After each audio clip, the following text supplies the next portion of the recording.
Hey guys, Cameron here with Emerson Property Management. Every week, I bring you tools, tactics, strategies, lessons I've learned, things that have helped me build up a sizable portfolio in about 2 years and now manage that portfolio. Today, guys, I want to talk about the difference between cash flow and pure cash flow. Now, I can't pretend that I'm smart enough to come up with this. This is something that I've had to explain to owners a lot. And Brandon Turner's the actual one who I heard put it in this perspective. So I'll talk through that with you.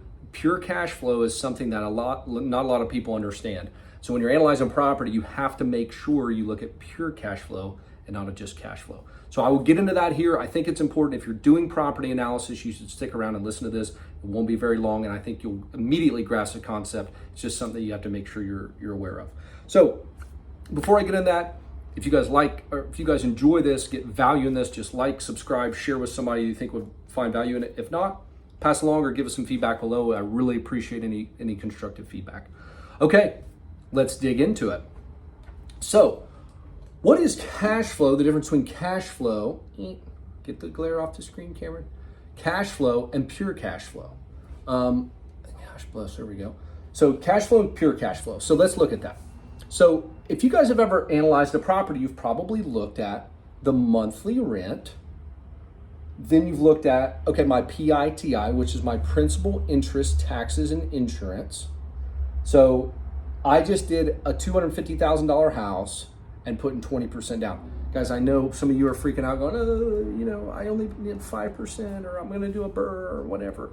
Just bear with me here. This is just for illustrative purposes. And again, the pure cash flow thing, I think you're going to find a lot of value in that. So, guys, I'm trying to work with the glare on this damn thing. There we go. You know what? Bear with me. It makes it a little bit darker, but again, we do these things live, guys. We do these live. We don't have a studio in here. This is just, oh my gosh, so much better, isn't it?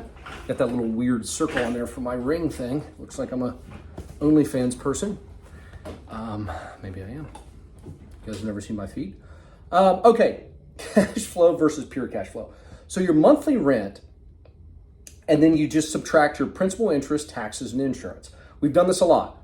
You know, whatever your down payment is, doesn't matter. Then taxes and insurance, average over 12 months, there's your payment. I just did, on average, some stuff that I know for Houston, $250,000 house with 50 grand down at 7%, yada, yada, yada.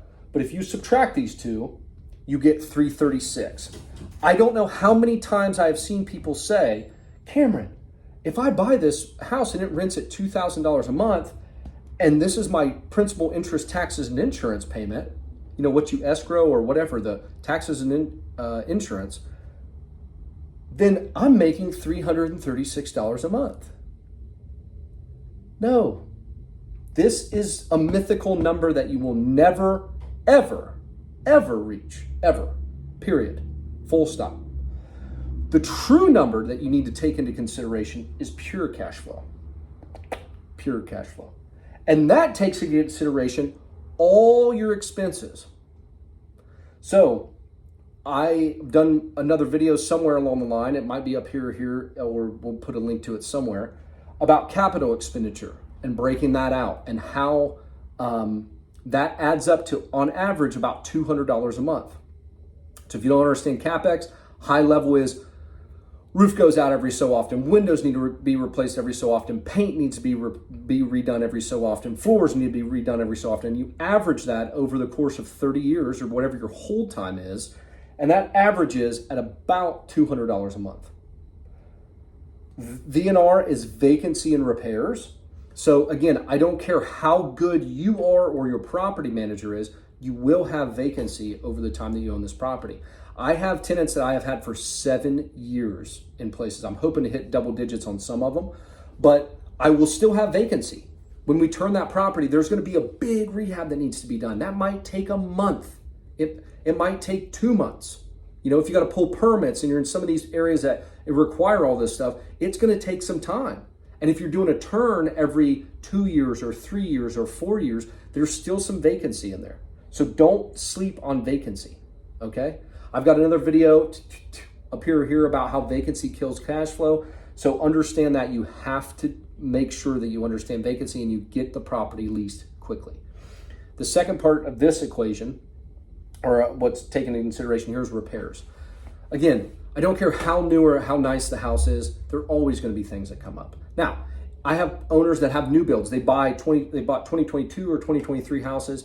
We have very little maintenance requests from those people, but we still have stuff come in. So just put in a little bit of money for this. You know, if you're in a highly desirable area, you know, you might use 5% vacancy, maybe 10. Usually 5 is pretty common. Repairs, there are so many different ways to estimate repairs. I can tell you that we do about 2 or 3 maintenance requests per year per property, and those average right around 100 to 125 a piece. So again, age of your property, that'll drive repair costs up if you have a 1970s build versus a 2022. So just do some rough numbers in here. You can Google and look at costs, and some of those you'll be able to put back on the tenant because obviously the garbage disposal didn't break itself. But I just put in there a rough number of about $100 a month for vacancy and repairs. Property management. Unless you guys want to have another full-time job working on your property, you'll want property management. You can average, do whatever you want, but I just did $100 a month for even numbers. So your true cash flow or pure cash flow on this property is actually negative $64 a month. Now, I can tell you with almost absolute certainty that currently there are more people that are experiencing this.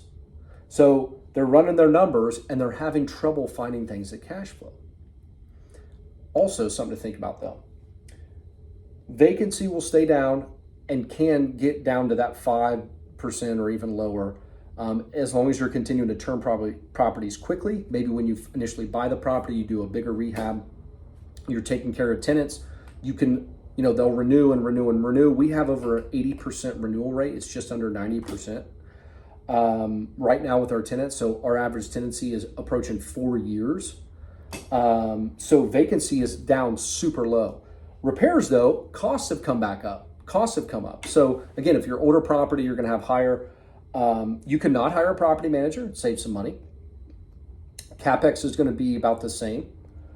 But this number, your principal and interest payment on your $200,000 mortgage here, that's going to stay the same. The taxes and insurance are going to slightly go up. So your payment maybe goes up, 2 or 3% a year, maybe.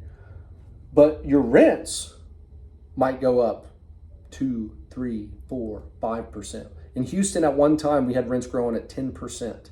They've settled down in the mid single digits.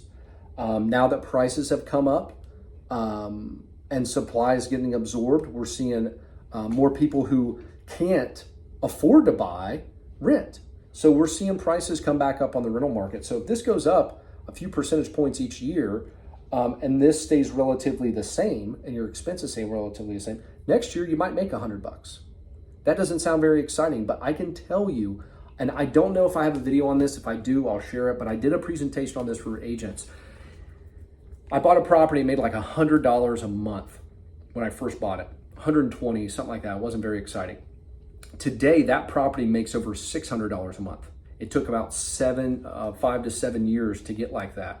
But that property makes great cash flow now because that mortgage has stayed the same and rents have continued to rise. So don't get discouraged. If you guys look at a pure cash flow and it's negative, don't get discouraged. What I don't want you to have happen, I guess the lesson in this whole thing to wrap this up is, do not assume that you are ever going to get this kind of cash flow, ever. It will never happen. All these things come up, but you will get pure cash flow, and pure cash flow should, as long as you buy in good areas, rise over time. I will never tell you to buy a negative cash flow property unless it meets your goals. So there are people that it works perfectly for. You can buy a negative cash flow property. There are some that it doesn't. So it totally depends on what you want to do with your situation. But I can tell you, again, as long as you buy in good areas, this number will increase over time. Just do not run projections on this number. So I hope that was helpful. If it was, let me know. If it wasn't, let me know. Have you guys been using cash flow when you should have been using pure cash flow? That's come up. It's come up so many times in analysis. People do quick back of the napkin math. They think they're going to make $336 a month, and they end up losing money, and then they turn the house over to a wholesaler to get rid of, and somebody like me ends up buying it, or somebody like one of our owners. So hope that was helpful, y'all. See you next week.